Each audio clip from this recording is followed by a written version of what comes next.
fantastic offensive attack there from the LA Gladiators. First tick done for New York, and they look like they're not showing any signs of slowing down. And the damage coming down from Remix and Sherborne. Libero finds his third kill of the fight, and now Savior will be coming in for the finishing touches. Pine gets his revenge. That's really impressive stuff from Asher. It's a huge kill that New York picks up. What a convincing dive from Los Angeles Gladiators. Welcome back, ladies and gentlemen, from the break, and we have finished our first series of the day. We're going to be moving into the second one in just a moment. I am Semler, your host. I am definitely not Puckett, but welcome back to the desk, Zoe. Hello. You actually were preparing for an interview that we weren't able to get, unfortunately, so I want to grab your insight real quick. What do you think about what happened in the last series? I mean, honestly, what I wanted to discuss during the interview was actually talking to Fury, and I wanted to know how he managed to integrate into this team so flawlessly.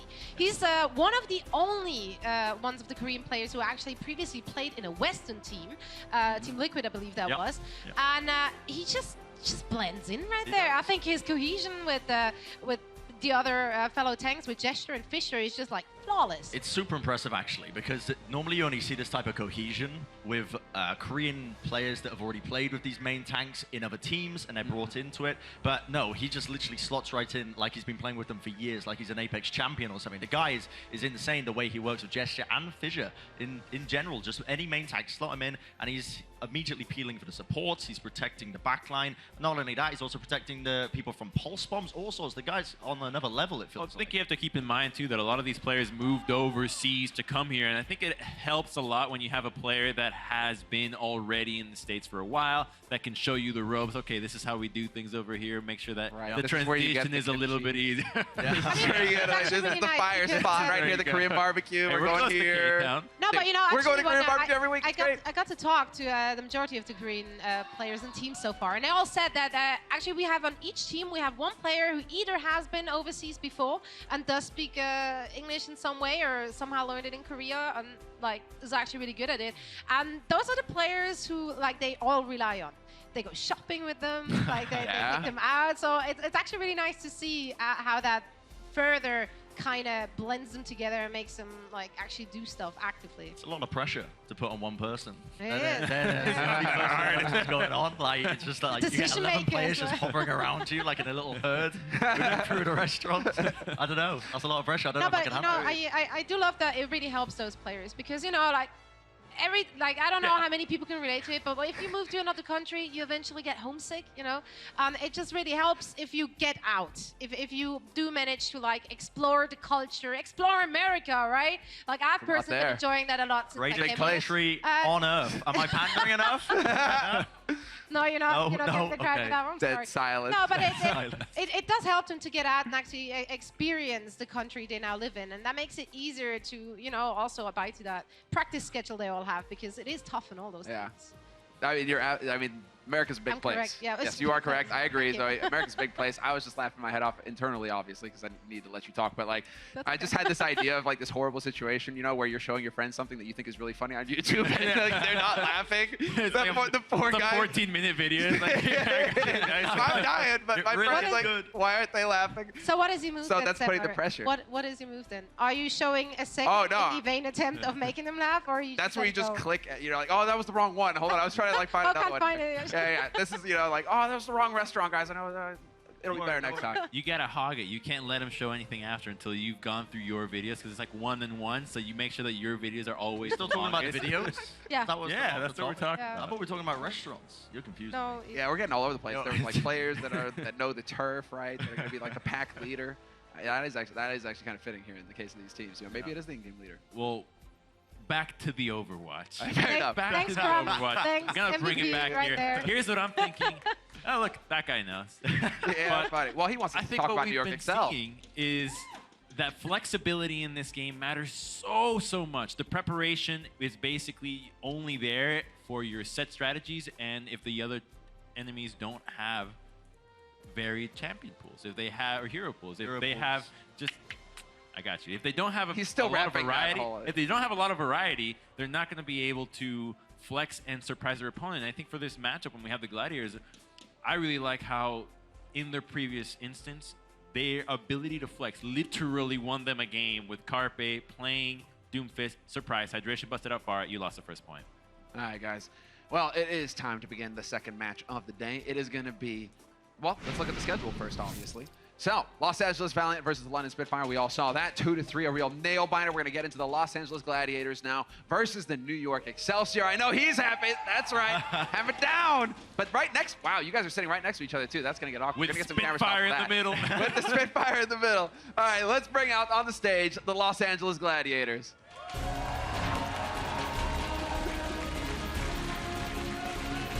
All right. No way! Of course. Solid. Okay, trying to give Florida a run for their money. I can appreciate that. That's a But robot. no, he realizes right now that going up against, the New York Excelsior is going to be playing. Oh no, what's the name of the game where you die all the time? That's where it comes from, Praise the Sun. What? Ah, No, you You're lost. confusing I us. failed. Lost me. Let's talk about the Gladiators, because these guys as a team they've actually shown a lot of promise, okay? Because Yeah. this is a team that coming into the tournament, I actually, before the tournament even started, before the preseason, I was looking at this lineup of players and I said, this is a team that has potential to be a real dark horse. They've got a lot of talent on it. If they can find their sort of niche, they can actually work out strategies against other teams. They've got a lot of flexibility in terms of their roles of hydration. Hydration, namely, is going to be playing. There's the gent right there. He pulls out a fantastic Doomfist. We've seen this before. That can throw teams completely off tilt. Yeah, and I mean, I have to say, they showed some great adaptation when they played against the Philadelphia Fusion.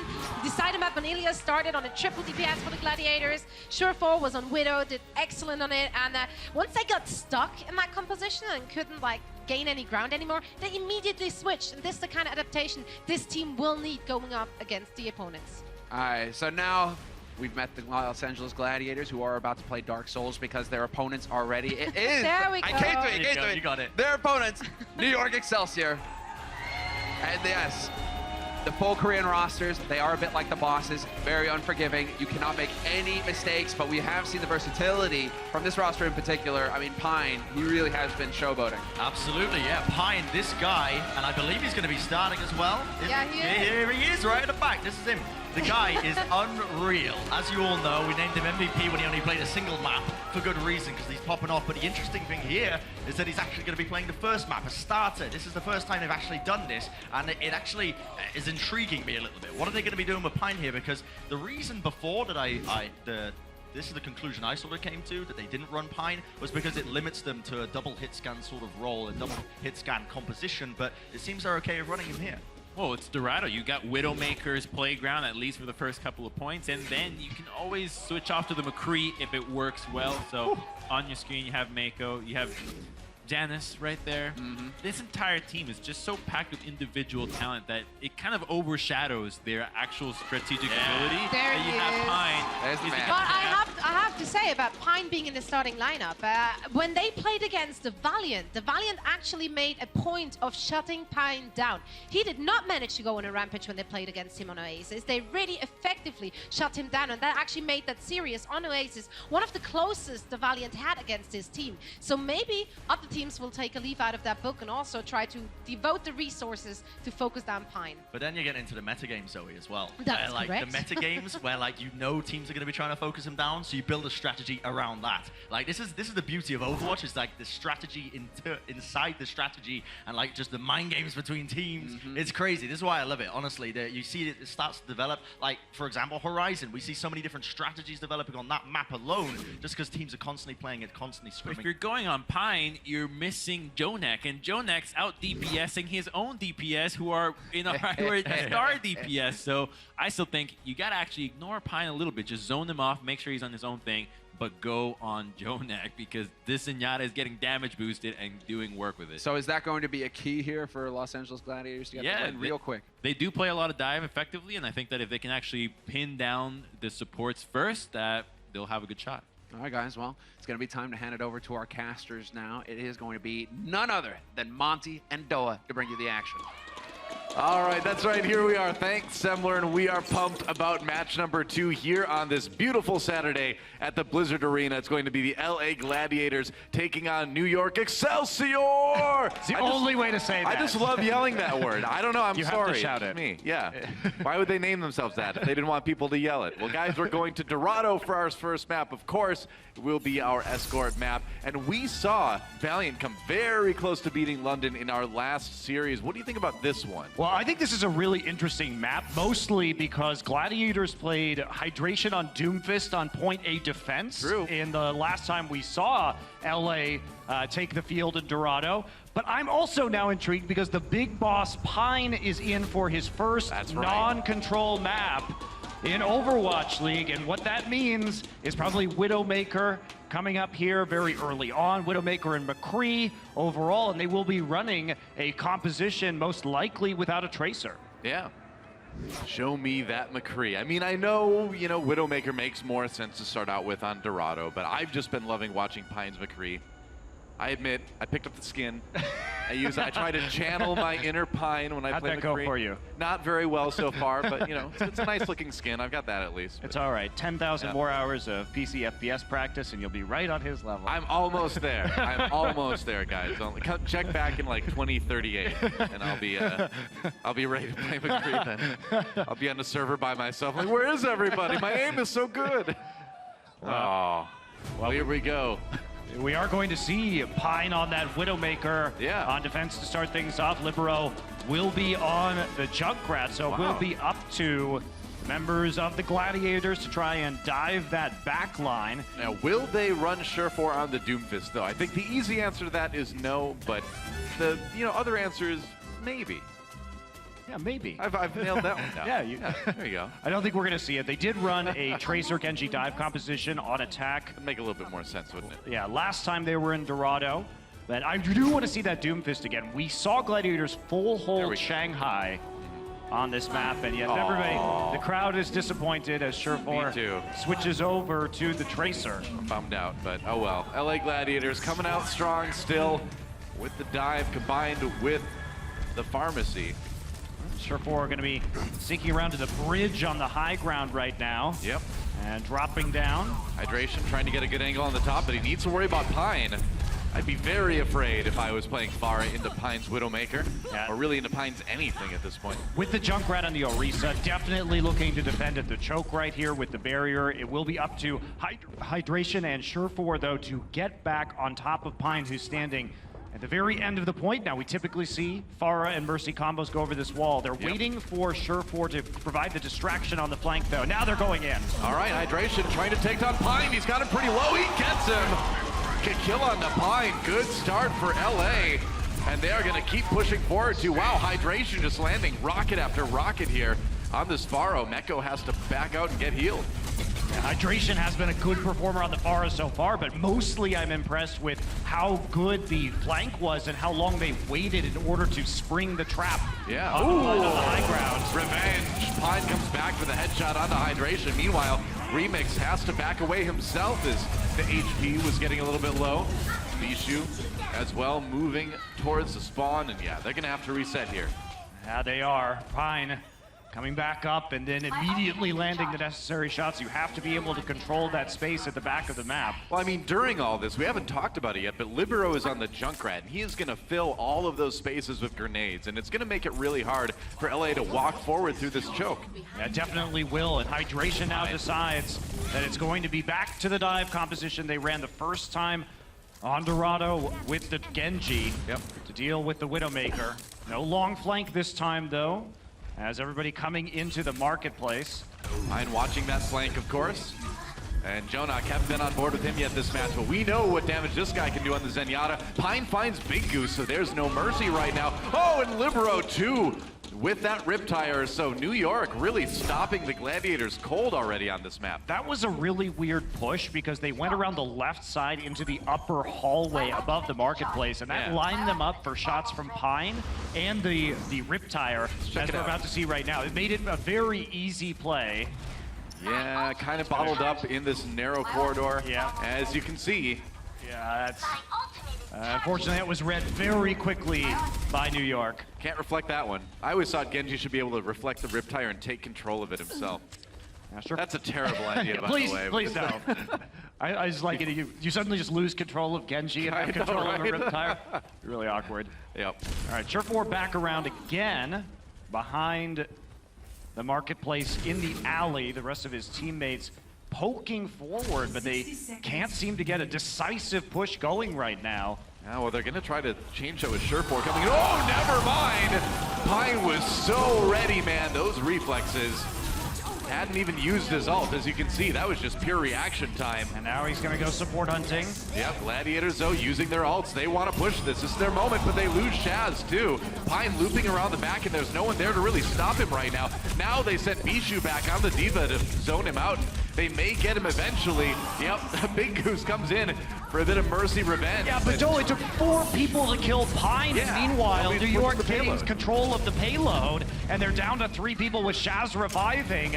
Surefour falls, and this is looking desperate for the Gladiators. Well, I mean, it's more of the same, right? We see what a distraction Pine is, and he requires so much attention that you just can't push an objective. It kind of makes you wonder why they haven't ran him on these maps yet. All right, the Winston coming around from behind right now.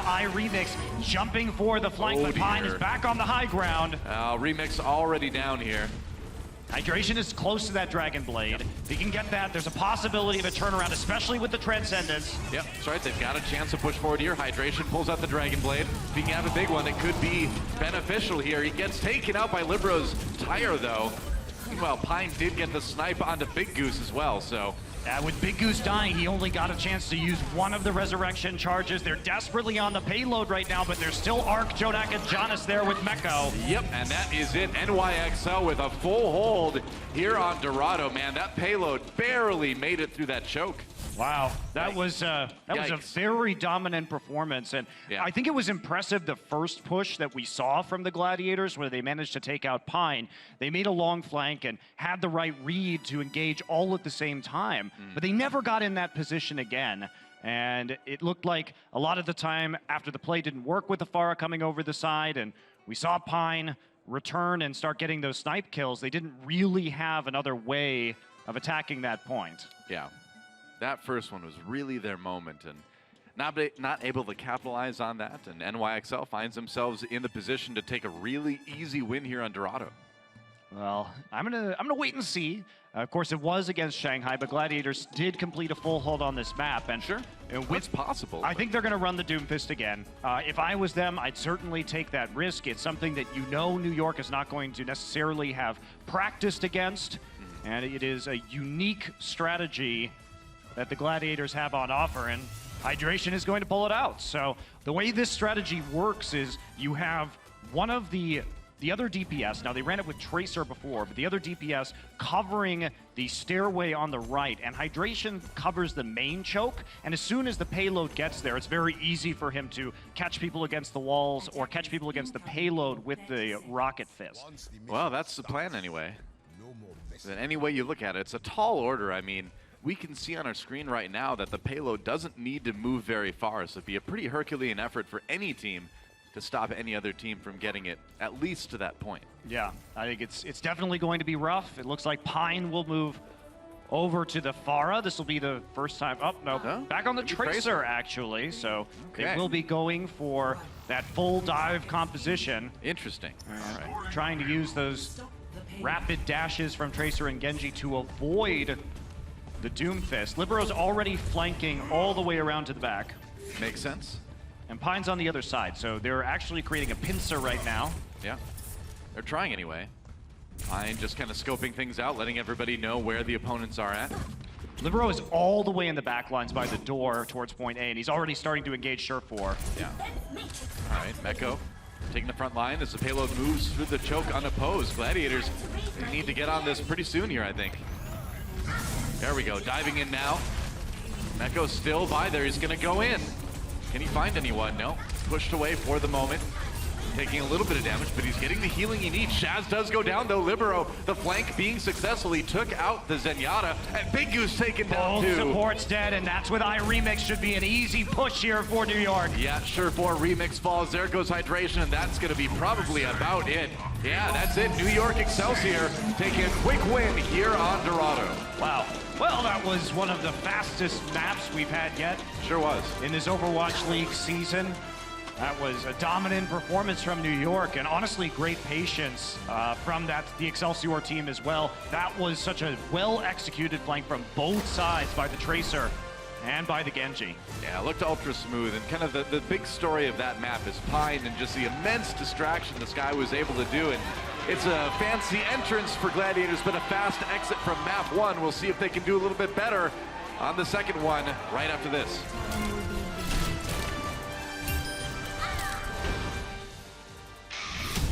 The Overwatch League is brought to you by Intel and Omen by HP.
This team, they are looking strong after some retooling here. Put your hands together for our LA squad, the Gladiators to the main stage. Our team goal for the season is just to try and really mesh with each other, realize that we win together, we lose together.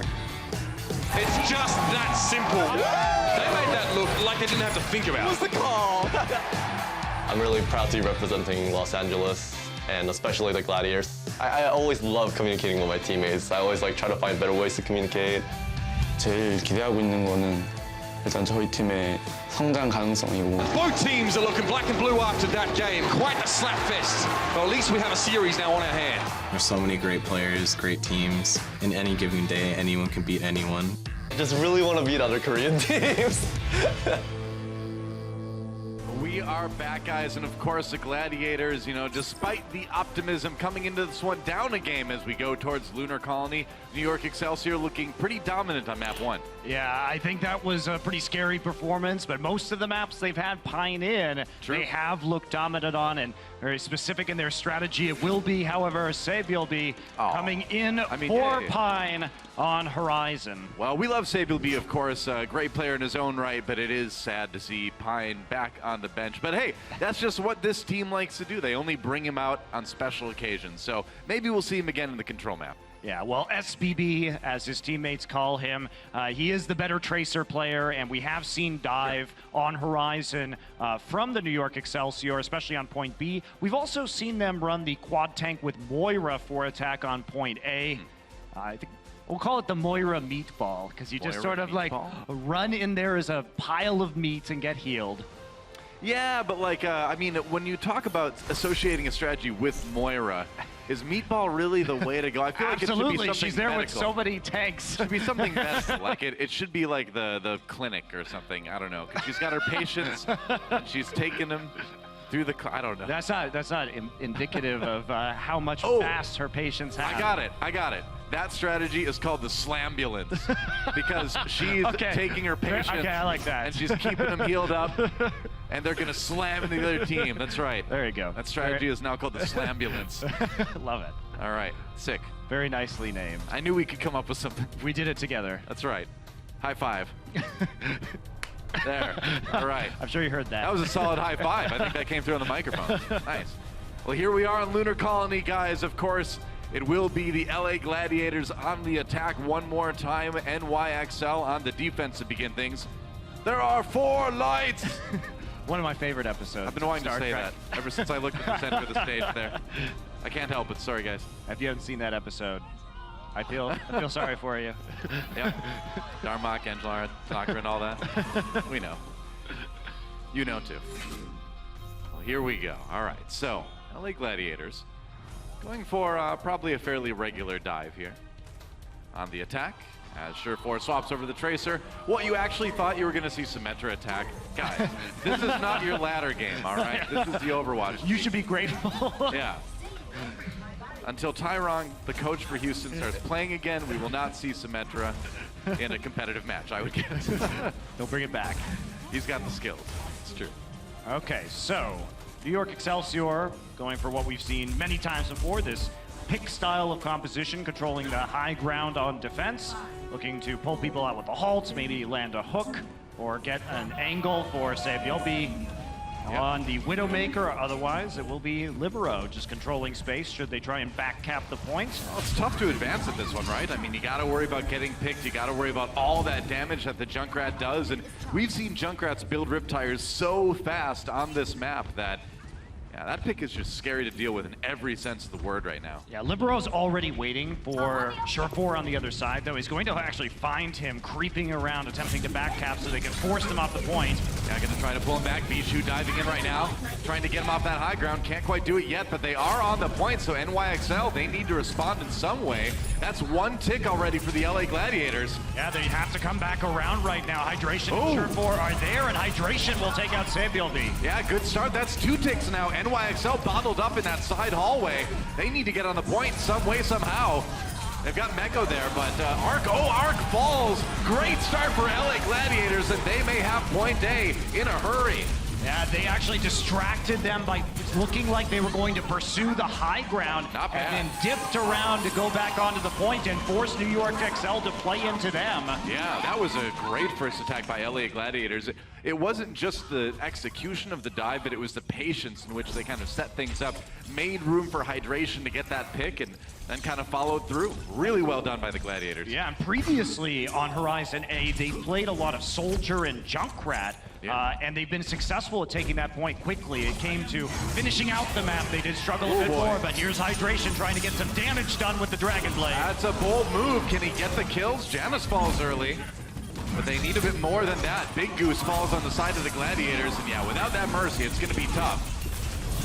They actually did force the ultimate out of Arc, though, so no More Valkyrie side of New York. And Bishu demech, so he's going to be pretty badly staggered from the rest of his team, you'd imagine. All right, so here we go. Now they're going to switch towards the Soldier Junkrat that they've run beforehand here, and this will be a lot better if they want to control the high ground and walk up through this doorway. Yep.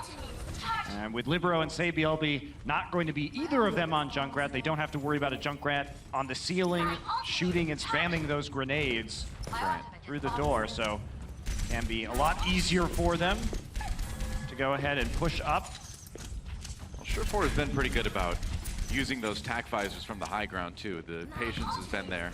But you need to build it first. It's going to take some time, but they've got more than 5 minutes to do it with, so I would say Gladiators feeling fairly comfortable right now. Yeah, they should be, and it's just been a slow push here for the Gladiators, trying to poke ahead, and wow, all right. Again, and Shaz is actually going to take out Jonak, and that'll be an early resurrection used. Yeah, Shaz going to get rezzed as usual, but that res used early is not great. Libero comes out, gets cut down immediately by Surefour. Sabiel be waiting for that pulse bomb. Transcendence being used by Shaz right now as the Gladiators try to claim the point. They may get the first tick here. They're getting close. That Primal Raging Winston should allow them to get the respawns in. It's going to take time, yeah. Delaying on the point from Genis. Waiting for his team to get back here. Arc does go down. That's another Mercy out of the way. NYXL, though, getting the kills they need to hold. Wow, that was actually a very well-played Dragon Blade by New York. So with Libero coming in after they had already used their Resurrection, they were aware that the Gladiators were going to have both support ultimates up. And so that meant that they knew the engagement was coming, because no more res means that anybody is now permanently dead. So instead, we saw the trade happen early. Libero sacrifices his blade and sacrifices his life, but it minimizes the effect of the actual Transcendence, and they have to use it to get to that point, cutting their support ult advantage down to 1. So heads up play there, even if Libero died. Sabiel will be getting aggressive. They take down Shaz. Good dive to remove the Zenyatta before the fight even begins. They're going to add Surefour to that as well. NYXL getting really aggressive on the defense for a moment. As keep pushing him out. Don't give Surefour a chance to have the sight lines with the tactical visor. Right. Hydration, going to be looking for an opportunity to use that Riptire. And I'm excited about this Shaz versus Jonak matchup too. I mean, we already saw Shaz get that one pick against him on this point, and these are two Zenyatas that are no strangers to getting lots of damage, lots of kills. Jonak playing it safe in the back though. Sabiel will be taken down by Hydration's Riptire. Good start, man advantage for the Gladiators as they try to come into the point. Yeah, but if you use it that far back just to deal with the Tracer, well, he's going to respawn by the time you can actually collect the rest of your teammates and get onto the point. So they didn't go in as aggressively as they thought they would. Like, New York is actually doing a great job of just sacrificing their teammates, and it's preventing the Gladiators from actually getting oh, he got him! And you can't dive a Zen like that with less than half health. He's going to get rezzed immediately.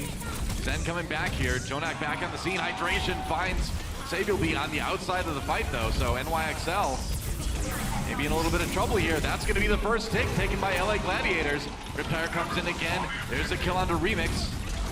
Now 5 members of the NYXL still up. Surefour falls, and there's no more resurrections to be used. Shaz will eat a pulse bomb, the Hydration. That may be the Riptire they needed. LA Gladiators grinding this one out right now. They've still got to deal with Janice in that Primal Rage. Bishu demech. That may be the end of the push, but it was a successful one for Gladiators. Yeah, definitely successful, and they still have time to finish out this map. A little bit close there at the end, and it just wasn't quite enough for Hydration with the Riptire to push them over the edge and to the finish here on point B. Man, I love the confidence from Jonak when he ran into a Remix in the 1v1. He saw Remix was about half health, and if you get the Discord on him right away and some headshots, you can definitely win that 1v1. Yeah, Sabiel will be also moving to the Widowmaker. So if he plays from this position, the fall-off damage from the Soldier from the opposite side is not going to be able to hurt him very badly, and he will end up winning a lot of these duels. Yep. Meko, meanwhile, just zoning a little bit on the left side of the point. They've got Bishu a little bit separated from the rest of the team. Ooh, that's going to be a pretty devastating demech. That's a problem for Gladiators. Yeah, just the patience with only a minute and a half left. Sabiel will be snipes Bishu, but everybody will be waiting to attack right now. Many ultimates coming up though. Surefour wants to take the Widowmaker duel. That's brave. It's going to give it a shot. They don't have a ton of, well, they got a couple ults coming up, but mostly they're going to need some picks. I mean, New York is also going to have 6 ults for this next fight. This is going to end in a pretty spectacular manner as both of these teams are building up those ult economies for this last engagement. Hydration, Riptire. Oh, Libero takes it down to the concussion mine, though. Nothing out of that ultimate. And he's going to drop his. Where is it? Surefour looking for the shot. Big Goose falls. Such that a clutch kill. Good. Oh, Sabielby gets taken out, but remember, Gladiators can't push this without their mercy. Bijou D-Mech too, and that's even more damaging as there's only 30 seconds Arc, left. though. That's actually a much bigger kill because we have the members of the Gladiators trying to regroup, and they will be able to push. They got one shot. One more chance right now to go for it. Bijou taken down, though. They're going to be short-handed here as they push forward. And look at this. NYXL knows they've got the edge. They're going to go in with Janice on that Primal Raging, but hiding. Oh, Surefour caught. It was a distraction. It was a distraction. He was already Primal Rage, but he was trying to knock people into the self-destruct and just hiding behind the pillar waiting for the opportunity. Oh, that was pretty bold. It was a good move. It paid off, but now Gladiators coming in with a couple kills of their own. Jonak has the trance, there we go. Zenalt on the point right now. Oh, taken out by the Bijou ultimate, and this might be an opportunity for the Gladiators. They have to get on the point. They're getting close, so they need to stay there. Big Goose comes in, he's keeping this one alive. Now Remix back on there again, but they're gonna need more. Big Goose coming in for the heals, but he's getting zoned a bit. Surefour needs to get some picks right now. Sabielby on the Tracer now, just trying to get the damage down. Libero falls, we're still into OT, and here comes Hydration's Riptire from spawn. Is he gonna be able to get there and get the kills? Here it comes, it's coming in. Oh, he gets 2 with it. And we're still in OT as Meko is on that Diva. Oh man, it was close. 97%.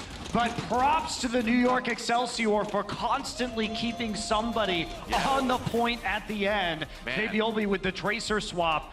That was really dicey. You could see they were cycling people off the point, and they were so close to making a mistake that would have allowed the Gladiators to complete that map. Oh, that was about as thrilling as it gets, man. When Hydration's Riptire was rolling in there at the end, I'm like, oh boy, this is a chance.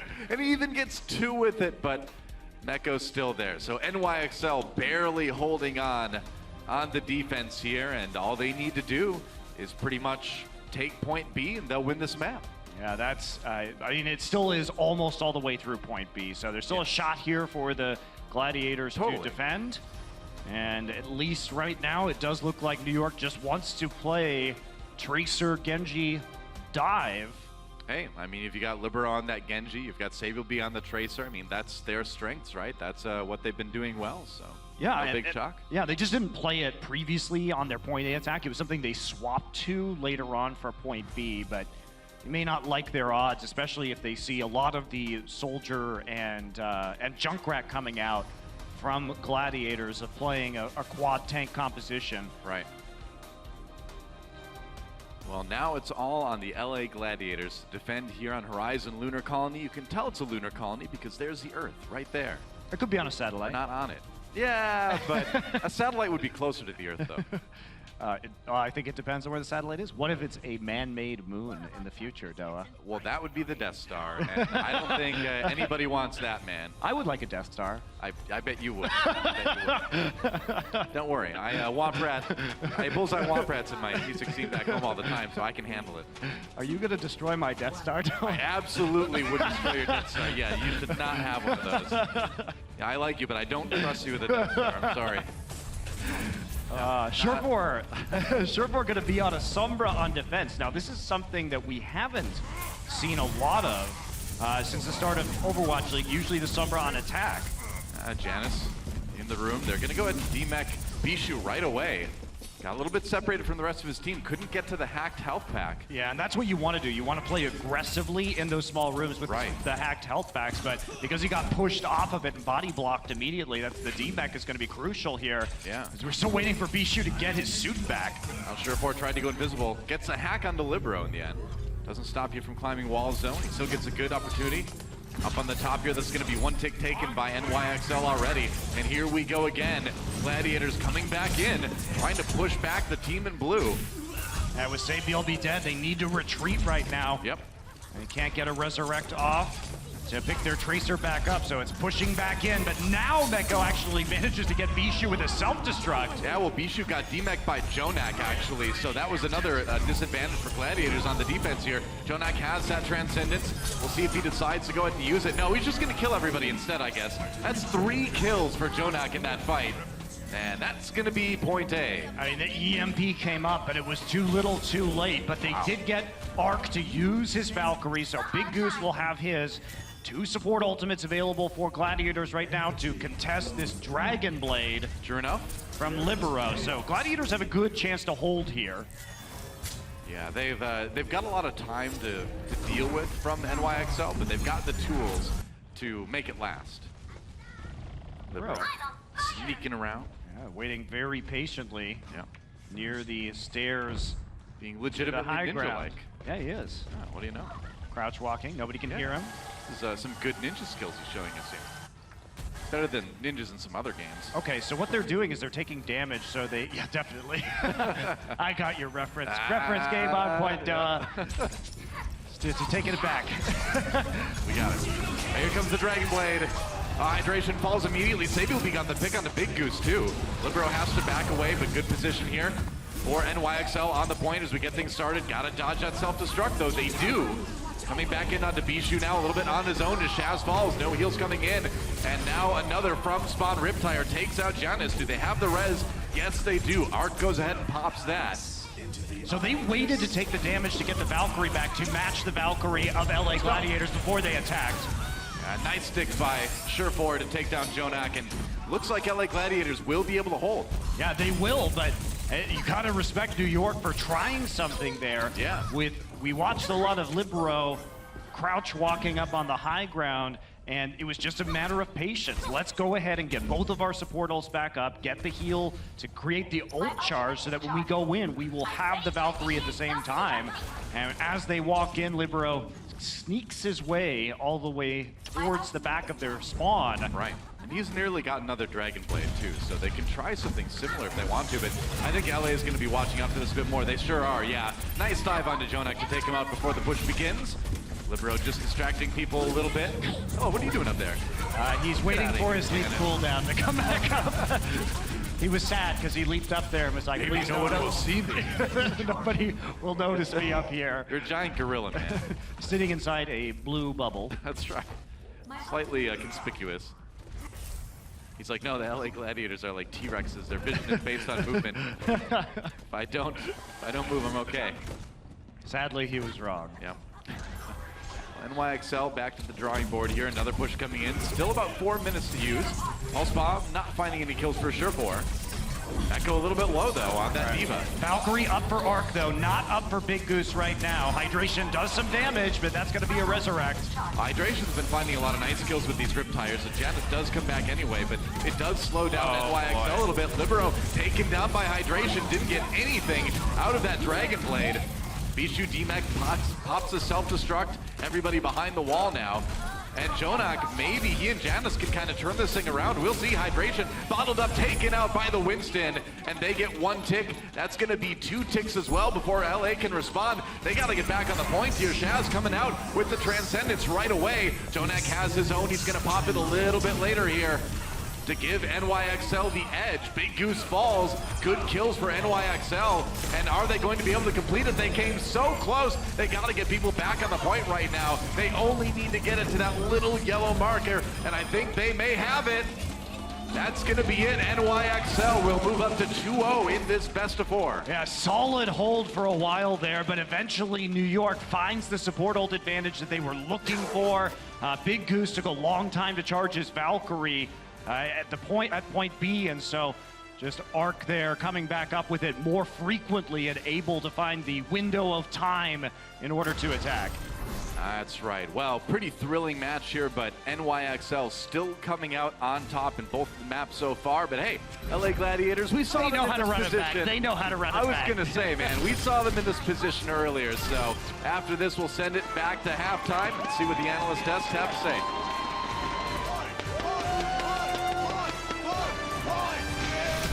The Overwatch League is brought to you by Omen by HP and by Intel.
right, welcome back, everybody, from the break. It is halftime here in the match between the Los Angeles Gladiators and the New York Excel.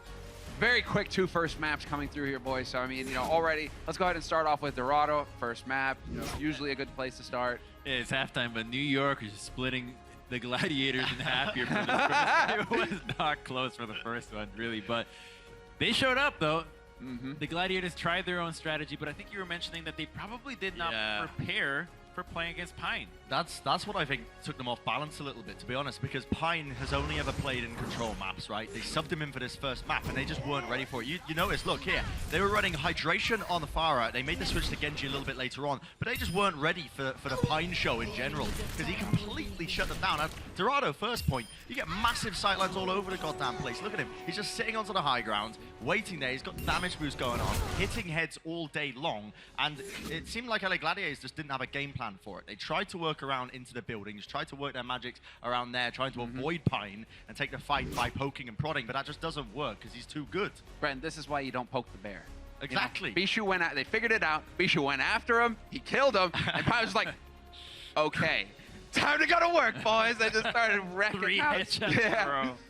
This is why you need to have somebody who can go toe-to-toe with Pine. I mean, did Gladiators, at what point could Gladiators have maybe turned it around for themselves on that first map? I think they're going to be able to turn it around on the third map. All right, fair enough. First one, if you don't even get the first point, you're not really going to hold anything. I mean, we even saw... We saw the Doomfist. We saw the Doomfist getting used by Los Angeles Gladiators. Doesn't really seem like he was able to get too much of an impact. The Doomfist worked against Shanghai, and that's when Shanghai did not have an answer to the Widowmaker when they were running Tracer, McCree into it, but now it's Surefour against Pine on the Widowmaker, so all of a sudden you're thinking, well, am I going to be able to go toe-to-toe in this one? Is this Doomfist enough for me to deal with this? And Pine didn't even go with Widow. He actually ended up playing the Tracer instead of Sabiobi. Yeah, it's honestly just like a masterclass in performance, to be honest, by New York Excelsior. Everyone I spoke to is really actually pinning New York Excelsior as probably the #1 Korean team right now in this league, mainly because Spitfire are not quite there yet. You made an analogy to them being a turkey in an oven. Don't know what was going on with that. That was a bit. It was good. Was it a juicy turkey? Yeah, it wasn't bad. It wasn't bad. But and the same with Seoul. Seoul have been looking a little bit more shaky as of late. Sure. Not really playing towards the potential they've got going. So New York Excelsior, there's a fair argument to be made that they are the top Korean team right now. And they definitely showed it. I mean, Gladiators weren't prepared coming into this map. That's what I think the main takeaway is. Now, going into the second map, it did seem a little bit more competitive. They nearly got that second point, Gladiators. What went wrong there? What stopped them from being able to clinch it? So I was really worried when I saw the composition of the Gladiators. Oh no, another dive comp here. No Sombra, no tank. What are they doing? But they knew exactly what was going on. They just used their picks as distraction to make sure that they can weed out the Excel from the high ground and then pick the support. So it was actually really well thought out from them. But when it came to the second point, it just got way too difficult for them. Yeah, I liked in particular New York Excelsior. They were playing with the aggressive forward. We got that, Brent. We got that so far. So yeah, like we like New York. I like New York Excelsior. Very controversial. You just need to go full Monty right now. Just then all of a sudden you got the New York Excel jersey on. No, but totally believe. I like the fact that they were holding aggressively quite far forward because Gladiators were coming into it with an interesting strategy. They were running Hydration on the Junkrat, and he was pushing in. He was lobbing in the bombs on a consistent basis. Crumbs, you pointed out that was mainly, basically, the idea behind it is you sort of moving onto the high ground, you lob the bombs down, you try and catch the supports, try and do damage to them, try and force the positioning a little bit. It's a good game plan, but the whole reason that will work in the first place is if you actually get a foothold onto the point, which New York Excelsior didn't let them do at all. Forward holds out, for days on end, just completely keeping them trapped in their spawn a lot of them. Well, it's not just a point, it's the high ground when you want that junker. You want to be lobbing them to the side because usually you have that wall in the back of the point to make sure that the supports can go to either side, and they're typically hiding there. You see Jonak playing that area, and he actually went so far as going around to the enemy's side as if he was attacking to actually lob shots from that side. So you have to always remain creative for the angles you're looking for when you want to play this DPS Zenyatta. And speaking of DPS Zenyatta, by the way, Jonak actually played, again, less time than his counterpart on Chaz, had 9 more final blows than he did, and did over 3,000 more damage than the other Zenyatta. So basically, you had a Heat Jonak. fan. Well, You're you're a saying big fan of Shaz versus Jonak. It's Jonak, right? He is the is the best Jonak Zenyatta. show. Like, there's no argument. I'm glad you pointed that out. I'm glad you're actually using that tablet for once as well, pointing out a few statistics. That's nice. I'm using it for more than that. Now, we're going to have Oasis. It is going to be a control map coming up next. You know, is there a window of opportunity here now for Gladiators to jump in and maybe take New York Excel by surprise? I think there is. Last time they were down 2-0 against the Philadelphia Fusion, and they actually showed up big. It was a completely different Gladiators from the first two maps, so I think that they can, if they channel that again, they'll be able to bring something to the table. The hydration fire was really interesting here, so I think might show up and show up big. It beat Shadowburn. You mentioned the hydration fire, right? But again, they've got Pine. They can bring him out. The big Do you think they're going to Pine. bring him out on? For sure. Is this where we've seen Why him? not? Like, this is where we've always seen him on Control. The guy is an absolute... No is he on the cheating. stage? No cheating. You're not allowed to look around, Mac. I don't know. He's not there yet. But why not just bring him out anyway? The guy's had a dominating performance on every Control map so far, with the exception of when they played against Valiant. Valiant actually had a game plan coming into it where they would shut him down only when Pine was overextending, which was very intelligent. But still, if Gladiators come into this match with a plan, the game plan being shutting down Pine, if they prep for it, which they probably have because New York like to run Pine on Control, we might see a different result here, and we might see, I think, Gladiators bringing it back. Might see Savioli reckon heads as well. I mean, this is going. You always have to have like the game plan A, B, C, D, and just keep going down to P because you're gonna have to deal with Pine eventually. But you know, you still have to deal with the depth of talent on the New York roster. And so Savioli, I feel like, you know, the game plan for Valiant was that, you know, focus Pine. But then, hey, you know, you still had Savioli running wild. You still had everybody else running wild on New York. You still had Janice, who actually had 9 jump pack kills. Yeah. Which is, you typically crazy. don't see that. And he actually had 7 more than Irene. 7 or 5, one of the two. But he just was doing a lot more. You know, it's a gorilla. You can't keep track of what a gorilla is doing. I make up statistics all the time. You can just do it. Don't worry. Nobody's gonna anybody question gonna it. check you on it? That's you have the one, stats no. pad right there, man. Like, we don't actually get to go see those full numbers. You're the one who, and I just see you nodding all the time. Oh, yeah, okay, cool. Never going to hear that stat, but cool. You know, you put it on that paper. It's Candy Crush. Hey. So, I mean, Gladiators, though. Yeah, Gladiators. Gladiators. What are we making about it here? You know, going into it, what is, apart from the game plan of, like, shutting down Pine, are there any heroes that they can try and turn to that can maybe catch New York Excel off guard? For sure. Like, Hydration, we pointed him out as a guy who likes to run the Doomfist. That can throw teams off guard a little bit now. When teams do pull it out, they're not used to playing against it. Because Doomfist is one of those heroes where there's so much potential when he's played at the peak, but it's so rare to see it. I mean, the last time I've seen him played at his peak was probably be Effect playing it for Dallas Fuel, or maybe Leaf. Leaf, who used to play for Gamers Origin, he played in Contenders Season 1, but we haven't seen him. Another French player, by the way. You probably get on quite well with him. But yeah, but yeah, it's one of those heroes that you can pull out, and if teams aren't prepared for it, if they don't know what to run against it, they haven't played against it, you can win games off the back of it. All right. Well, here we have it. I think we've hit quite a few points going into this, what the LA Gladiators have to do to turn things around. And obviously, I mean, how do you deal with Pine? That is the big question when you're playing against New York Excel. We're going to throw a commercial break, and when we come back, we will get into map 3 between the LA Gladiators and the New York Excelsior. The Overwatch League is brought to you by Toyota. Let's go places.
fantastic offensive attack there from the LA Gladiators. First tick done for New York, and they look like they're not showing any signs of slowing down.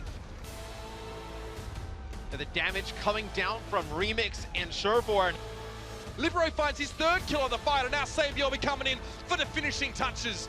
Pine gets his revenge. That's really impressive stuff from Asher. It's a huge kill that New York picks up. What a convincing dive from Los Angeles Gladiators. We are back here, guys, at the beautiful Blizzard Esports Arena, Don Monte Cristo here, and right now LA Gladiators find themselves down 2 games to the New York XL, and guess what? We're going to Oasis. We got a couple subs to talk about, Monte Cristo. I think we do, and who's that on your screen, Doa? It's Pine! That's right, back in, subbing in for Samuel B.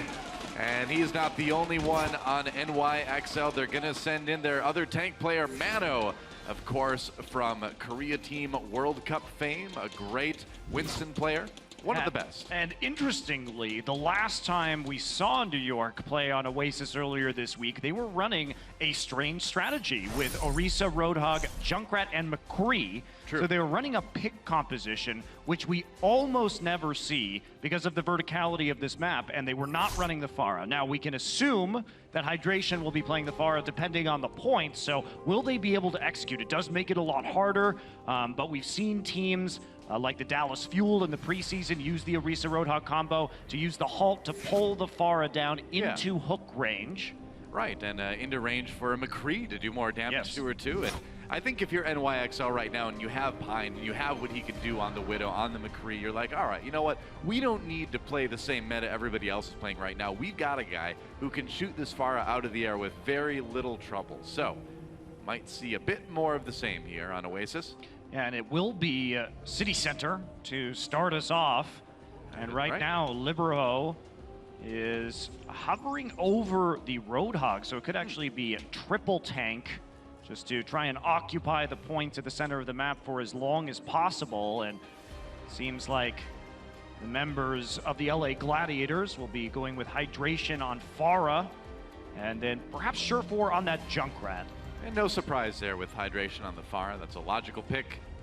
Oh, look out, Jake. Oh, he's not in this match. It's okay. Oh, I get worried. I get worried when I see the cars now. Yeah, you actually tackled Jake outside of the studio when he was about to cross the street. You're like, no, Jake! That's right. Now whenever he comes to the arena, they have like a special crossing guard for him and he walks into the building. Here we go, NYXL on the attack, of course, as both teams move towards the control point here.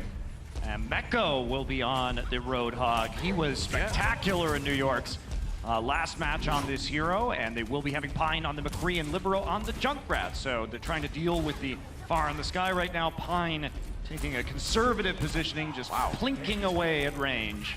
Hey, it's a less damage than you normally do, but it is still damage. It is still pressure on Hydration on that Pharah, so every shot counts. NYXL trying to get the point first. They'd love to get that control percent building. Nice hook by Mecco. Brings in Bishu. They're going to demech the Diva right off the bat. Ooh, he barely gets out with his life. Gets behind the shield from Orisa. However, Libero has fallen. Nobody able, and Bishu going to get pulled in. All right. Well, not the hardest target in the world to get that pilot Diva with the hook, but it is something. Meanwhile, Pine trying to find Hydration behind the trees. It looks like NYXL will at least get enough space to get the control percent going early. Bishu, normally one of the best Divas we have in North America, but today he spent a lot of time out of his mech. Look at that, even took time to shoot the mine too. We gotta clear everything out, though, and make sure there are no more perils left on the battlefield. That's right. So first few percent of control will go back to the New York Excelsior, and Surefour from spawn with a Riptire. I think he's gonna swap. Traveling quite some distance. I agree with you, Doa. Oh, he finds Shodak. I don't, you expect to see a lot of tires there, but not that tire on that part of the map. Whoa, are you kidding me? Pine, very lucky that the Diva was there. Bishu saving his Pharah because Pine was on target. Bishu gets demeched anyway here. Demeched and de-lifed. Yeah, Surefour wants to go McCree to McCree with Pine at this point in time. And unfortunately, the push was stalled out because even though they got the kill onto Jonak, the return kill onto Big Goose made it so that sort of a null situation. Yeah, and Surefour did swap. He is over on that McCree now. Gonna try to go toe-to-toe some of the members of NYXL. He is a good McCree, obviously. We've seen that many, many times from Surefour. Trying to zone Hydration out right now. But it's not gonna work. That's a power boosted rocket straight to Pine's face. That's a couple kills. Arc brings Meko back up again, so all may be for naught here. Libero very low, taken down. Bijou trying to swing this one back in LA's favor. There's a Transcendence now from Jonak, trying to keep his team up. But the edge has been taken. LA Gladiators nearly flipping that point so far. Yeah, they're really putting a lot of eggs in the Hydration basket now, but it is paying off. He's been damage boosted. He's been supercharged as they push forward, and Hydration landing a lot of the necessary shots. Yeah. Now we'll go back over to the Gladiators. Well, if you're NYXL too, you're not super worried about this because you still got 93%, so you've got a lot of time to build some ultimates, get the edge back again. We do see some swaps going on though. Yeah, very early swaps. So Meko, Mono, and Pine all will be changing their heroes. Yeah. Pine will be on the Widowmaker right now. They want to try and win with the range and try and take control of the high ground with the Diva and with the Winston. Well, Hydration's been enough of a problem to make Pine swap, and that in of itself is a pretty nice accomplishment. He's got the barrage again. Libero goes ahead, uses his first. Oh, Hydration low, 6 HP. Gets away, gets the heals just in time, and LA Gladiators come out ahead in that fight. Yeah, that's going to be a pretty easy fight win for the Gladiators with the quick kills. Arc was pushed down very low and targeted, had to fall back at the beginning of that fight, and it's the window of opportunity the Gladiators needed to storm forward towards the spawn of New York. Meko demeched. That's going to slow down NYXL a bit. He's actually just trying to Bunny Blaster right now. Looks like he's slowly hopping his way. He won't be resetting, curiously. Whoa, yeah, he's going to be taken out by the barrage, but Libero right there. Jonak does get headshot, though, by Surefour, so kills on both sides. And LA still with that point. They're near 80% now.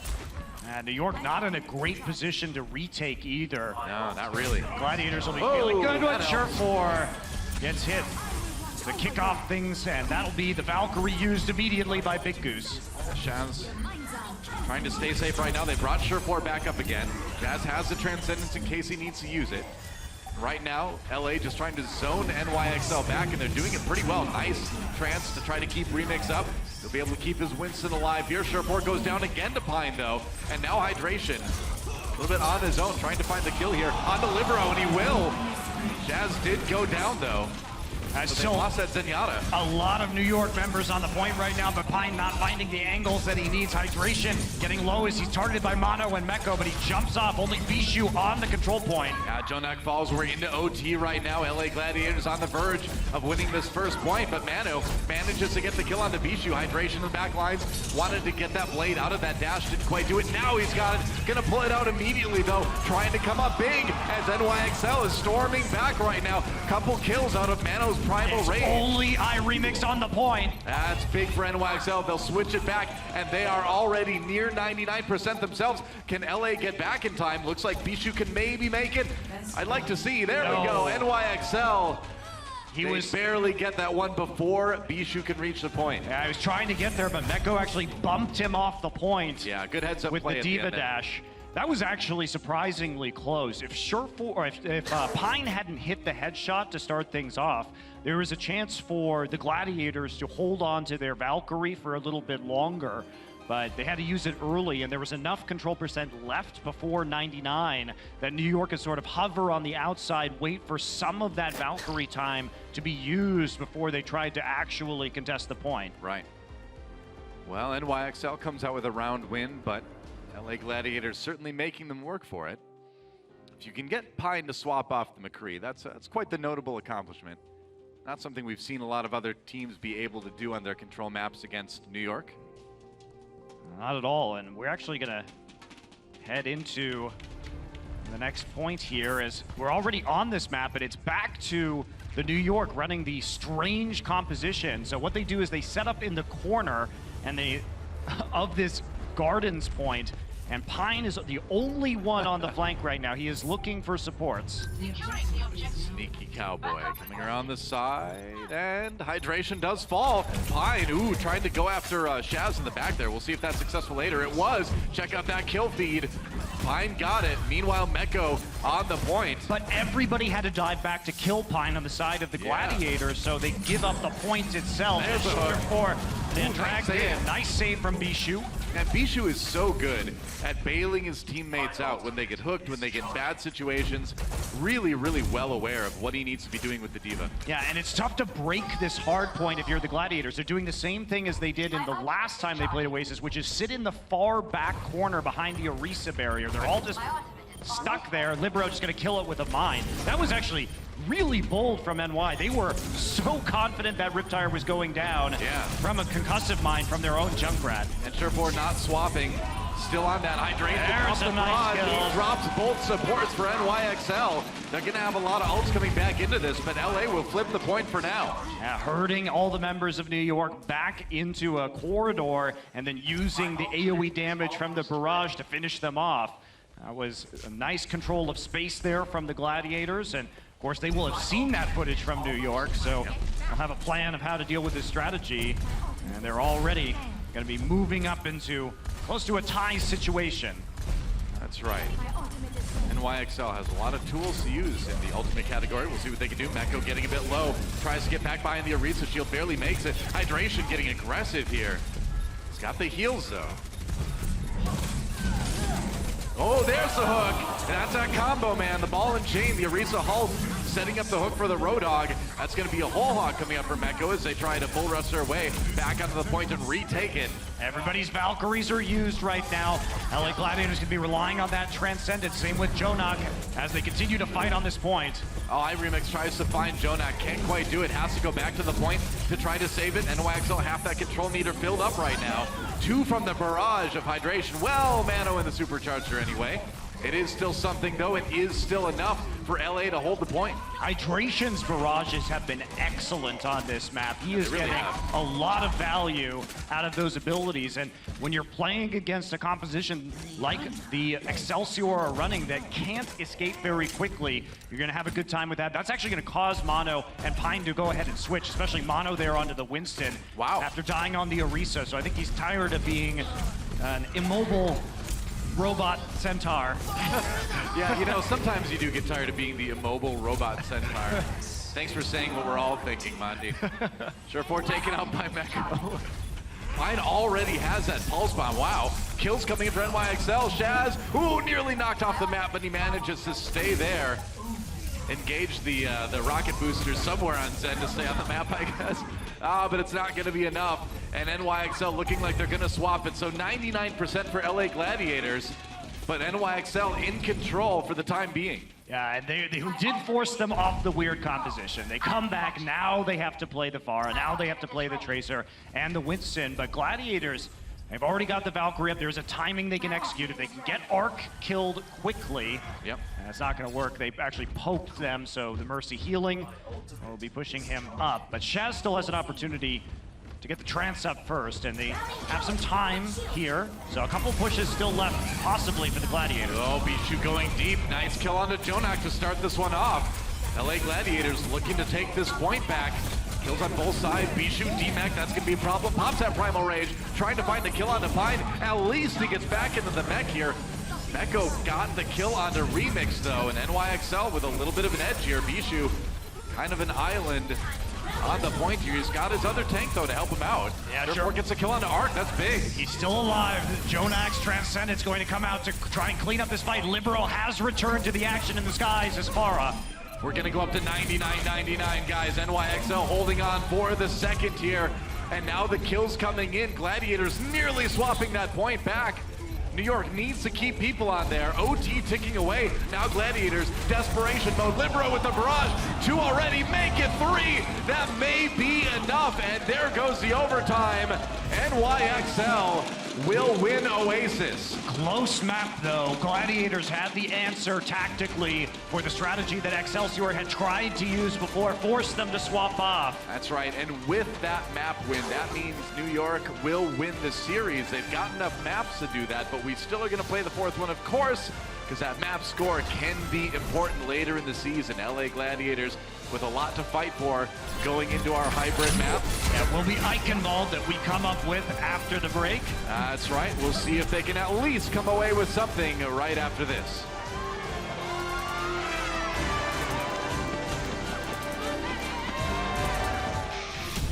The Overwatch League is brought to you by Intel and Omen by HP.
A league that offers opportunity for talented competitors to test and push our assumptions about how the game is meant to be played.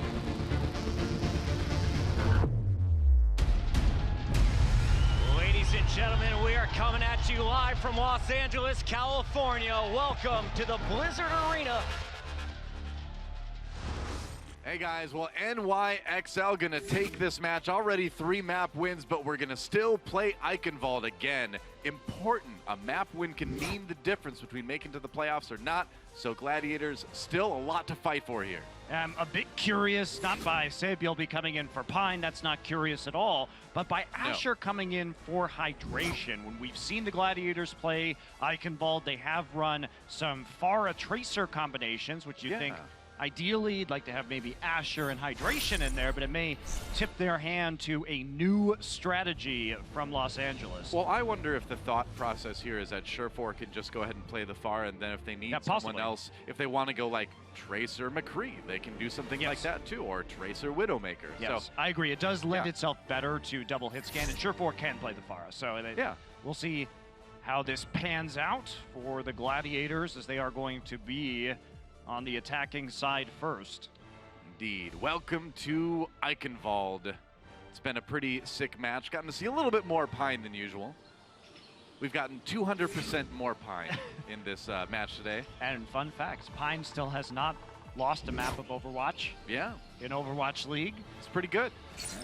It's pretty good player. Not too bad. He's 5-0 in maps right now. Wow. So we'll see how long he can keep that streak alive. They use him sparingly. It could be a while, but LA Gladiators, I think legitimately these guys are putting on a really good performance today, but you know, they're just looking a little bit outclassed by NYXL. I mean, what else can you say? It's a team that's on another level, but it's hard to take a lot away from the Gladiators with some of the stuff they've shown us. Yeah, they also have had a rough schedule. They've had to play both New York and Seoul so far. Yeah. And they've taken important wins, such as one earlier this week against Philadelphia. They definitely have shown their mettle, and I'm sure they will continue to improve as the weeks go on. But in terms of New York, one of the main things I've said about this New York roster is, on an individual level, my God, they are spectacularly talented. But it's been some of their old coordination, especially with their support ultimates, that's needed work. Obviously, Jonak can do a lot of damage, but Jonak doesn't always have the best transcendences. But I think today, with their patience around the Valkyrie, that we're actually seeing some improved coordination in that regard, which is going to make them potentially a #1 team. I think it's a great thing to mention. I think Jonak is showing a little bit of evolution here in his Zenyatta play. Asher over to the Tracer, just wanted to make sure that he didn't have any little opportunities with the Widow at the beginning of the map. Yep, nothing new here from the side of Gladiators. Back to the Tracer Pharah. Yep, The initial attack on Eichenwald, and Surefour will be playing the Pharah. Meantime, Jonak, interestingly, on the Ana. Yeah. Well, you've got that opportunity to put the nano boost onto the Winston, onto the Pharah on your side, and kind of clear out the point if things get to emergency levels. Jonak actually almost falling at the start of this. Now Shaz will fall, though. Shaz getting taken out by Sabieldi. And that's a problem for the Gladiators. They can't really, it looks like they can't get the res on him, and there's a D-Mech onto Bishu. So that's going to be the end of that attack from the Gladiators. Yeah, Bishu actually just get delayed there even more. They pushed him away from the edge and are now refusing to kill him. Yeah. Okay, so he now they do. He was heading over towards the edge, and then gotta get those stats, man. Meko came in and pushed him backwards. And body block him. It's mean, but it's effective. Yeah. You know, another thing that you get out of this Ana too is you get a little bit more pressure onto the pharmacy combo too, with the Ana able to hit those shots like we're seeing right there. Yeah, look at that. Wow. It does make it easier, hard to calculate long-range shots with a projectile of Zenyatta's orbs. Yep. And now gonna get the nano boost to Mano. Gonna find Bishu. Still looking for supports, however, and Shaz gets roasted. Yeah, you're not gonna live through that one if you're Zen. Oh, but Surefour with a bit of revenge, a rocket from behind. And Gladiators coming up with a couple reses. They've got a shot here. Arc pops his Valkyrie as well on the side of NYXL. Yeah, Mano gonna come back up. Meko, though, will take out Surefour. There are no more resurrects on the side of the Gladiators. They were trying to punish the forward extension. Here comes the Transcendence. So first tick on the point taken by LA. Already there's the barrage, and he kills. Yeah, he gets Big Goose, and Asher falls too. That'll be a hold from New York, but it was a little bit close. Bishu will get bounced off the edge right now. He'll be happy to go. They can rejoin his teammates, and New York a little bit dicey there as Mano pushes forward to take out Shaz, but the Valkyrie coming through. They did have to use both the Valk charges immediately in that fight. Yeah. And they couldn't protect the body of Mano to prevent the resurrection onto him, so no support alls from either side right now, but LA coming into this one with a couple nice offensive ultimates to try to take this one. They've got a bit of an edge there. Yeah, that nano boost is going to be coming back really soon, though. True. Sleep Dart misses. Hard to hit those tracers, though, that's for sure. All right, so nano boost is going to be used on Mano once again, most likely. Oh yeah, I would think so. Oh, he gets stuck. There's a nano boost. He knew he was going down, had to do it. And now Mano needs to make a big play with this Winston going after Shaz. Jumps over him. Shaz in a decent position here. Mano gonna retreat back to the point. That looked fun. I mean, Jonak got resurrected, so he bought the time necessary to get the Ana back up. And Bishu now right onto the point once again. Yeah, Bishu nearly getting D-Mech there. It was close. Libero taken down, though, as Surefour claims the kill on the opposing Pharah. Mano back in the house right now. Is it going to be 2 ticks? Yes, it will for LA. Barrage comes in for Surefour, though. Libero going down one more time. And Mano just trying to do what he can on the point. It's all about delaying right now. Meko there as well. How long can they delay, though? Nice kill onto Big Goose. That's going to help a lot. It's still up for grabs here in this fight.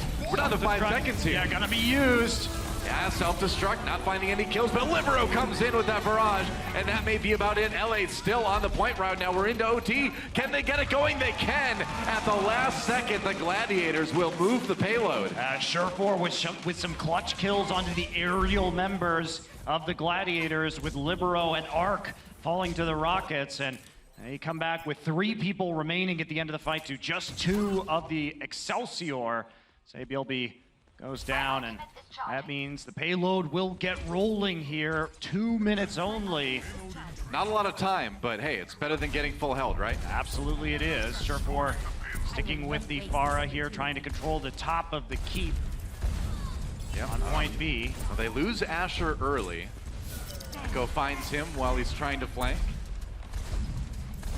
That's a bit rough right now because can't afford any kind of delay. Well, the payload's not moving at the moment. This much room for the payload still to move on this map. Well, you gotta move the payload. It's a minute and a half left now for LA.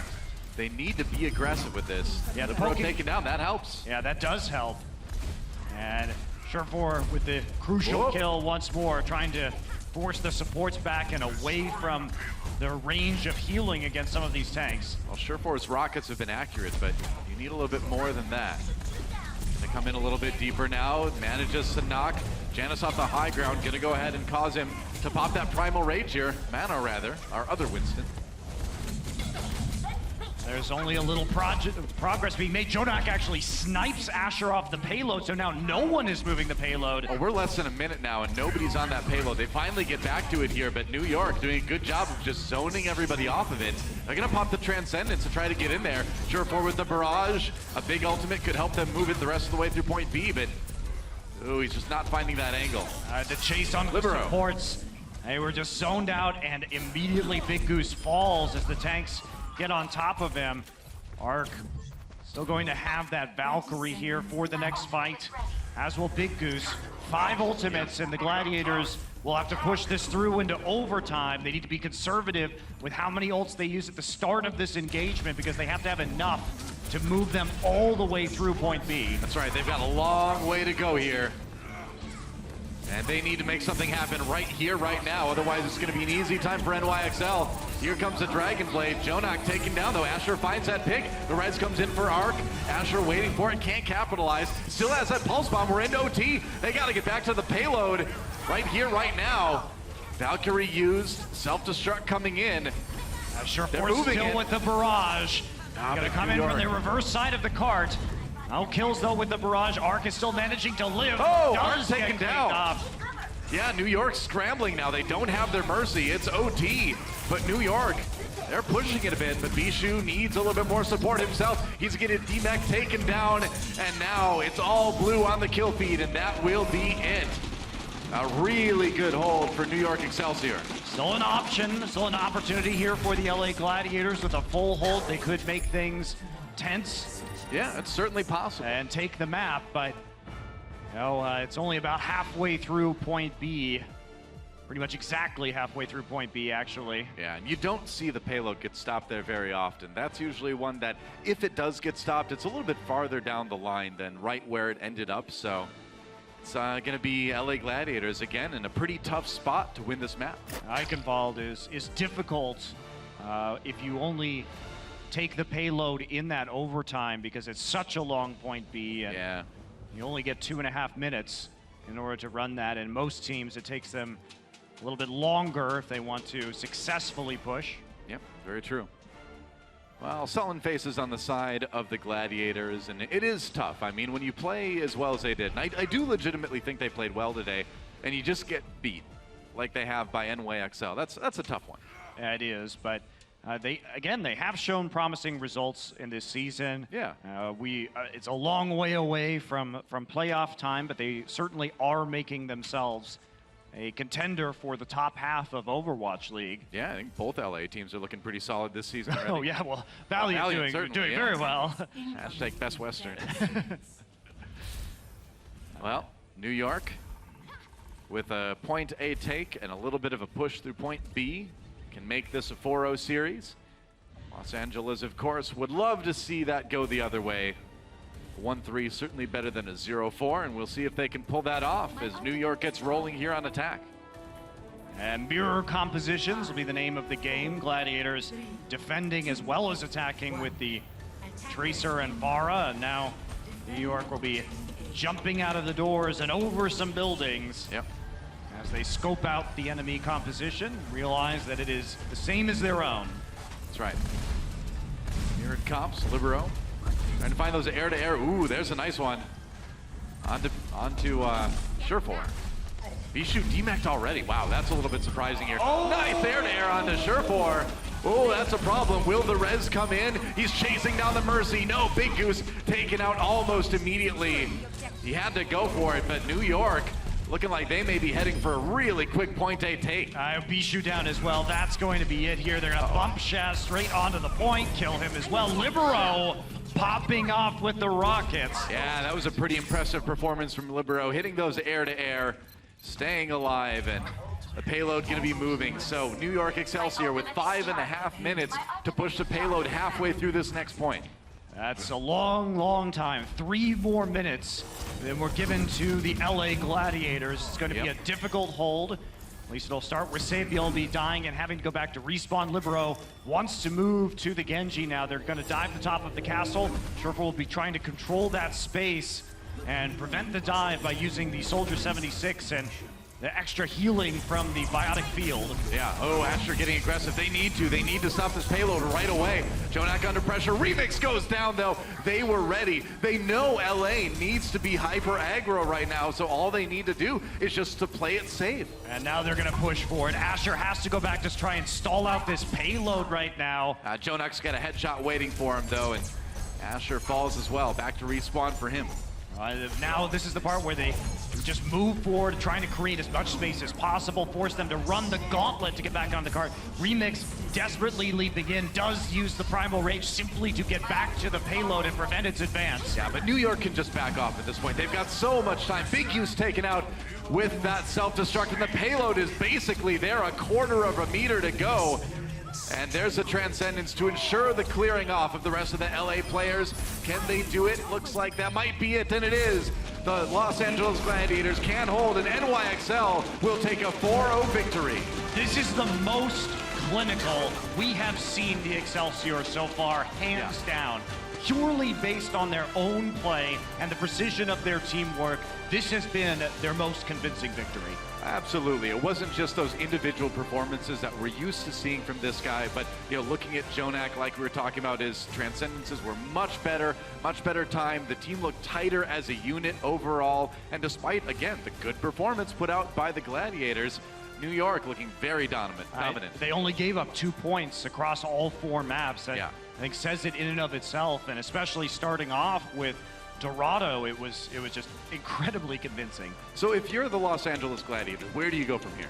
I think that they're going to keep finding their groove. I'm not sure how they're going to look their best. We only did get to see Asher for a single game in this series, where in the preseason we saw a lot more of him.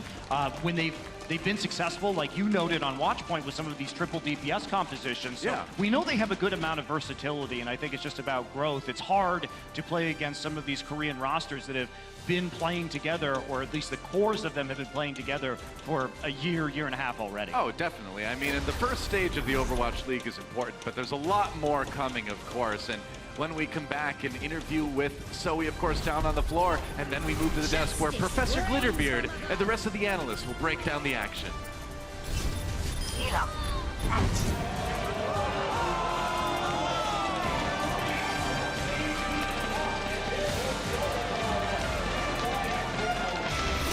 The Overwatch League is brought to you by Omen by HP and by Intel.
Hey everyone, and welcome back. I am now joined by Ark from the New York Excelsior. Please give it up for him. Once again, I get the chance to talk to you. First of all, of course, congratulations on a convincing win once again. You guys are currently undefeated, 4-0. What do you think is the biggest strength you and your team were able to rely on in those 2 weeks? I think one of the biggest strengths of our team is that our support and tanks try to make our DPS comfortable so that they can make the play, some like super plays like what Pine did in the Ilios. Yeah. All right. Now, if we're looking ahead, next week, we're going to see you guys facing off against the Seoul Dynasty. It's a big meow, right? That's a big one coming up for you guys. Are you excited? Are you worried? Are you well prepared? I think Seoul will be one of the top wall we should get over, so we'll try our best and prepare a lot for them. Did you already prepare this week against Seoul next week, or? Yeah, we prepare some of them so that we can, we're just, focusing on Seoul right now. All right, all the focus on Seoul. Well, let's hope it pays off. We're definitely looking forward for that match. Good luck with that one. Thanks a lot for joining me. We're now breaking down the action on our analyst desk. Yeah.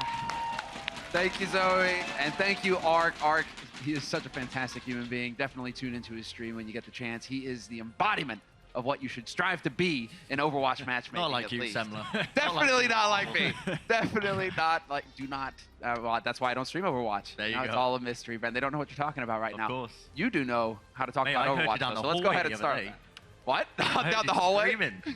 You were going mad. No, but it's great because you can't actually repeat what I was saying either, right? Of course. Because we're on stream right now. But I am a great human being when I play Overwatch. Hey, so let's get into the Right. I've got a illustration. I want to show everyone this on Oasis just to talk about this because it's a nifty little play that New York were doing, a nifty little composition as well. So we can get and dive straight into this one here. So as you can see, this is actually on the second round of Oasis. And the first thing I want to point out is this, Monty made reference to it in the cast actually. It's the running of Mano on the Orisa. You can see that gent right there. And it's interesting, you place the shield around here. Your entire team plays around this area here. They're all protected by the shield. We've even got Libero on the high ground, so you can just spam in those bombs into the angles and try and basically get those early pickoffs. But the most interesting part to me is the fact that Pine is not playing with the team as you might expect. Instead, mate, he's just going on a mad one in the back lines. I don't know what he's doing. He's going for the big wraparound of 2018. Real bender. Yeah, he's going for it, and he actually gets a solo kill onto Shaz because he recognizes and realizes that Los Angeles Gladiators are not going to be prepped for Pine. They believe when you're running the Orisa shield, he's going to be playing around his team, but that's not the case at all, and you can see how this plays out here. It's just a nice little strategy. You place down a shield, your team's protected onto the point, and meanwhile, Pine is just going to be getting kills into the back lines, and even though he does die here, he gets a critical kill onto Shaz. That takes the support out. The rest of his team has to dive, and that allows New York Excelsior to get the first cap onto the point. So I just thought that was pretty nice, and once they've got the point, you've already got that sort of established foothold with the Orisa strategy. That's sort of what you're going for at the end of the day. And I just thought it was nice, you know? New York Excelsior flexing a little bit, showing off that they can do other stuff other than dive. I like it. That was nice. Yeah, that was nice. I feel like I learned something. You know, the fact that Pine doesn't need to single-handedly kill the entire team. He can actually just get one die, and it's still successful. What he's telling me is that I can feel good about going off on my own. Please It's don't on feed McCree. our matchmaking. Please don't feed into matchmaking. No, that's not what you're supposed to think, please. Puckett's awful at that, actually. He's terrible. The guy plays Diva like I don't know what he's trying to do. He's trying to feed the enemy team as much as possible. If he ends the game on 20 deaths, he's Gucci. Yeah, because he's just an awesome human being. You know, it's all about giving. Funny definition of awesome. But Puckett just believes in making everybody feel good on that server. Oh, Hydration was feeling sick this game because on his Pharah, even though they lost, he actually ended up hitting 32% of his team's overall damage, which is a crazy number. Yeah. Typically 25, you're already flying high, but at 32, he almost doubled everybody else's damage. So he was just having such an impact, especially on the air-to-air combat, being able to mow down other Pharahs. But in the end, doing it damage is just not enough if it's not in the right places. Yeah, it was a nice play, and they actually kept Gladiators into the game for a little bit. I mean, we mentioned Hydration as like the trump card almost as well with his flex positions beforehand. We said, you know, Hydration, he can come out with these different heroes, he can try and shut them down, but, you know, New York Excelsior just seemed a little bit too cohesive, a little bit too much too much glued together. That's not really a selling. I mean, use it anyway. You can go with it. Let's You go. can go with it, you know, because it's going to be Eichenwald. It is a bit of a wreck, much like your sentence structures. And so, you know, it's getting a little, it's breaking down a little bit. So what didn't break down, at least to me, was Libero, obviously, on that last point on Eichenwald. But I mean, there were plenty of fantastic plays. So, you know, this last map here, what did Gladiators do to actually shine and take it to the New York? I mean, all around, just very good play in general with the Fire and Mercy. You can see this is their initial attack when they were moving in with it. A lot of teams are running it these days on Eichenwald first because you can jump over and use the buildings as protection with the Fire and Mercy combo whilst your team focuses on the grounds, and it's just a very effective push attempt in general when you're trying to move onto Eichenwald, and it transitions nicely into the second phase. And Gladiators were able to actually pick off the supports right away on their own offense, which spiraled the point out of control. But other than that, they really fell short when it came to defending against New York Excel. They just did whatever they want. It felt like their coordination when it came down to having Libero do whatever he wanted on the far end. I think how many shots did he end up hitting? He just like I think he got like 5 kills basically. Again, you know, you're just making up statistics. Right. Just you know, I think he hit about 10. It's fine. No, he only hit 1, but it killed them all. You see, that's where Libero's at. That's his level right now. That is Libero's level. I mean, yes, this is the thing. There is quite a bit to talk about when it comes to New York, just because it feels like they were so on point. Gladiators, though, is there a light at the end of the tunnel for them moving forward? Is there anything they can take away from this match right now and kind of focus on in the scrims to come? I mean, okay, you go ahead, Crumbs, because I'm curious as to what you're going to say about it. I'm waiting. I'm curious to hear what both of you have to say. Let's go. Sure, X gave it to them. But I think there's a light at the end of the tunnel. There's a light at the end of the tunnel for this team. They're up against what is probably one of the strongest Korean teams, so it's going to be uglier than what their play actually is. Okay. So I think that there's definitely the fact that hydration did so much damage on the third point of Eichenwald is enough for me to think that there's definitely hope for this team. They've shown diverse strategies in multiple points. They are typically not the orthodox way of approaching maps. So I do think that this team has a lot to accomplish more to accomplish, and they actually have only 7 players, which is right now the way the Overwatch League is setting out is that these top playoff spots are mainly locked in between the Korean teams, and it's a decision. It's basically a fight between those teams in a lot of sense. Sure. But there's still spots open at the lower end of the playoffs for a lot of these teams that aren't quite on the same caliber. LA Gladiators, in my mind, are a team of that caliber. They can reach that playoff spot. They're a contender for it with a lot of these other teams that are making waves in the scene in the league so far. So there's potential there. Like I said beforehand, they've got a lot of talent on this roster. It's just finding out how to work it in a manageable way and having multiple strategies so you're not clocked into games as quickly as they were today. I'm looking forward to seeing more hydration, Doomfist. You know, I'm all about that on Dorado. I like it when it actually works. We didn't really get to see that because I guess Pine really caught them off guard. We kind of touched on that in the earlier segment where Pine really reigned supreme. It wouldn't be a New York segment if I didn't give you a crazy Jonak stat. So I'm going to drop this in another one. So he actually does 23% more damage than healing on the Zenyatta. And you're thinking, okay, well, there's a lot of Zenyatas that also do a lot more damage than healing. Well, the second most damage than healing Zenyatta is actually at 2%. So he's doing 21% more damage than any other Zenyatta, while his healing still remains middle of the pack. That's ridiculous. Yeah. Someone's got his face screwed up because that's bonkers, honestly. Like, what? How is that be running trip DPS at that point with this guy? Precisely, yeah. It's honestly crazy. But yeah, Jonak, great player.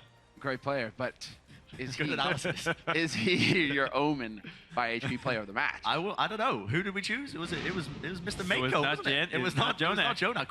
We were sort of drifting towards Jonak, but no, we went for Meko instead. This guy, in terms of his tank play, his off-tank play is pretty phenomenal. He can flex to a lot of these roles, his Roadhog as well. I mean, he didn't play it for long, but he had very good hook accuracy. I'm going to pull 80% out of thin air. That's actually legitimate. That was 4 hooks. Yeah. And he can play the D.Va to a very high level as well. You can see he just knows when to move in with the abilities. Just all around a standard player. I think we wanted to go for the entirety of New York Excelsior as our MVP, but we just weren't allowed to. But Meko was the guy. Unfortunately, it wasn't possible. Yeah, here are the stats. I mean, just look at the hero damage done. That is obscene across 4 maps, and some of them very quick maps. It means that this guy was on point, and really you're starting to feel like these D.Va players, these Zenyatas, you know, are really coming into the mix as, you know, just they're getting so effective at dealing damage on top of the other utility that they bring to the roster. I really like the credit that the players give themselves. Arc, saying, you know what, it's not just the DPS, it's us are enabling the DPS, the tanks and the healers, making sure that these guys feel comfortable when they have to go in, have to make the plays happen.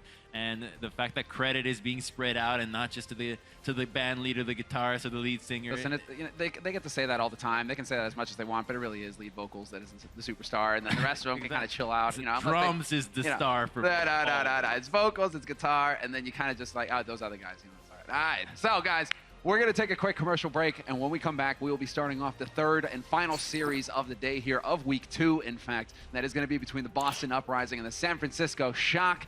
And so you're not going to watch, yeah, that's right, woo, because I've seen that guy with the baby Bay is the Bay's Bay sign. You guys will see it too. We'll be back after the break.